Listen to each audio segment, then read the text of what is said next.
Oi, Silvio, como você tá? Tudo bem? Bem, e você, como vai? Tô melhor agora, depois de ver aquele vídeo do PGR sendo escrachado lá em Paris. Dá uma lavada na alma, assim, não sei você, mas eu me senti um pouco mais leve vendo aquele vídeo.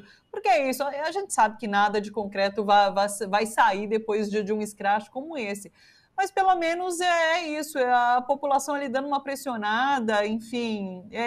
Como ele diz, é trabalho pífio, né? Eu achei excelente, achei muito bom diante de tudo isso que a gente tem acompanhado, o bolsolão do MEC, esses casos de corrupção que não param de aparecer, os ataques ao meio ambiente, né? A gente viu a fala desse Yanomami agora, esses ataques que vêm acontecendo. Essa semana a gente teve várias denúncias, né, de perseguição, de garimpeiros soltos em terras indígenas. Então, ver um vídeo como esse dá uma lavada na alma. Como que você encara isso?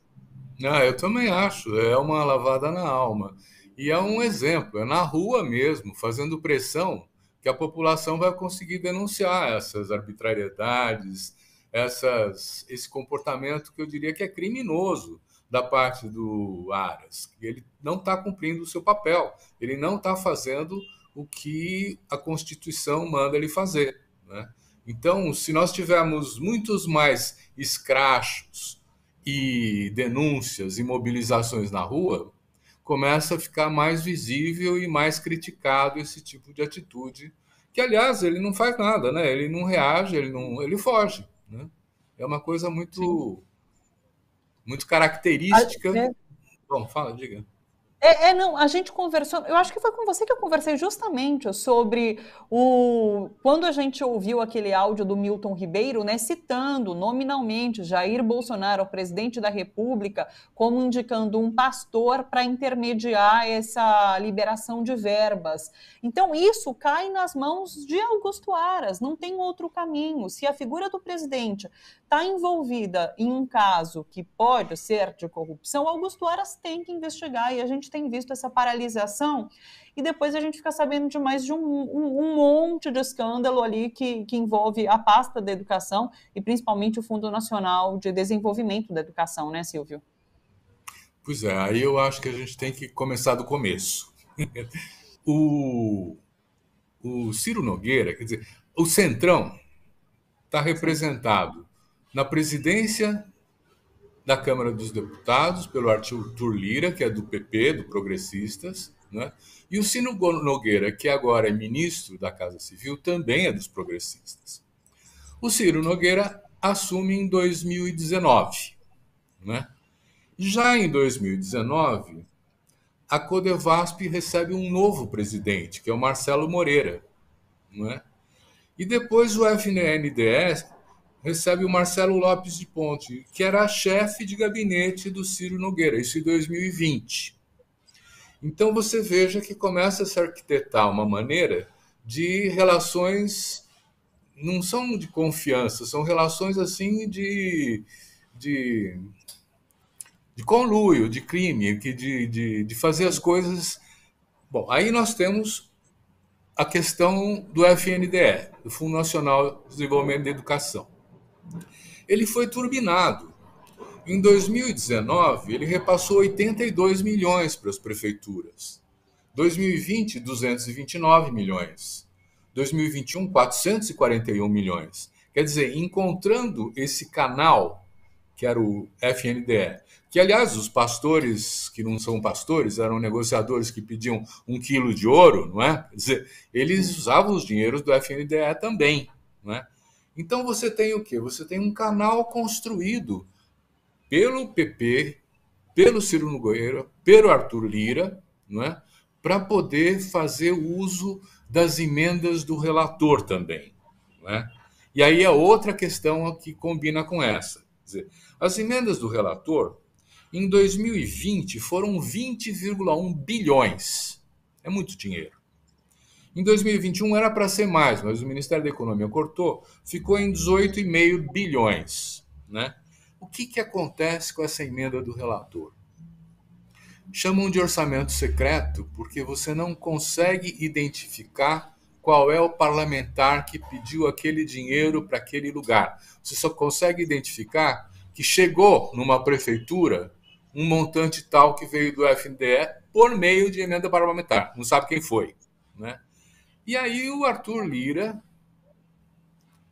e o Ciro Nogueira fazem a política, né, de usar essa emenda parlamentar, mobilizar o FNDE, né, para poder irrigar as clientela que garante os seus votos e favorecer os seus próximos, né? E aí entra a Codevasp. É a Companhia de Desenvolvimento do Vale do São Francisco e Parnaíba, né? Ela opera hoje em 15 estados, foi a estatal que mais cresceu no governo Bolsonaro, não é? E ela geriu 6 vezes mais no ano de 2020 do que geria antes. Ela chegou a gerir 3 bilhões de reais. E aí você vê como é que foi usado esse dinheiro. Foram aquelas 2.000 escolas fake que foram anunciadas que iam fazer e não tem nenhum plano para fazer. Lembra do sobrefaturamento dos ônibus escolares, em mais de 700 milhões? É daí também que vem, né?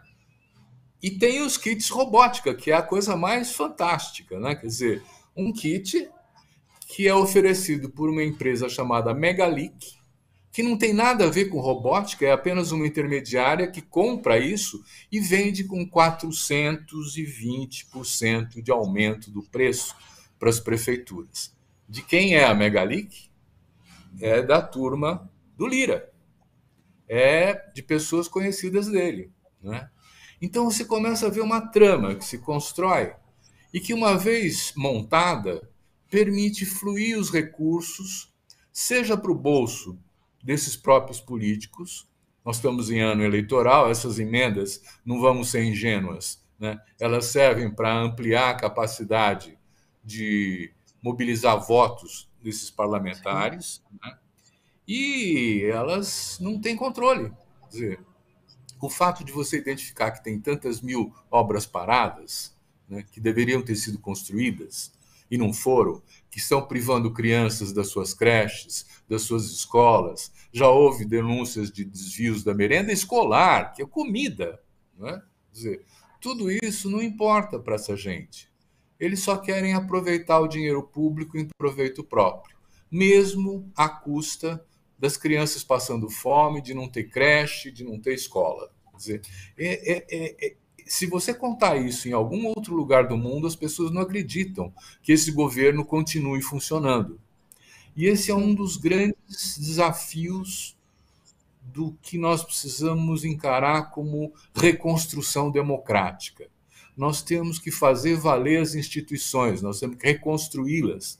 Então, um FNDE tem que ter um controle muito grande e não pode ter emenda secreta parlamentar. Quer dizer, tem que haver um tipo de revalorização do que é público, do patrimônio público, do dinheiro público, para destinar para as próprias obras necessárias para a população, né? Quer dizer, eu fico muito impressionado, porque você sabe o que aconteceu com aqueles 2 pastores que foram denunciados, que estavam pedindo quilo de ouro?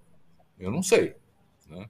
Quer dizer, o ministro Milton Ribeiro teve que ser removido do ministério, mas o governo Bolsonaro diz, não, ele pode voltar, nós não estamos com nenhum tipo de problema com ele.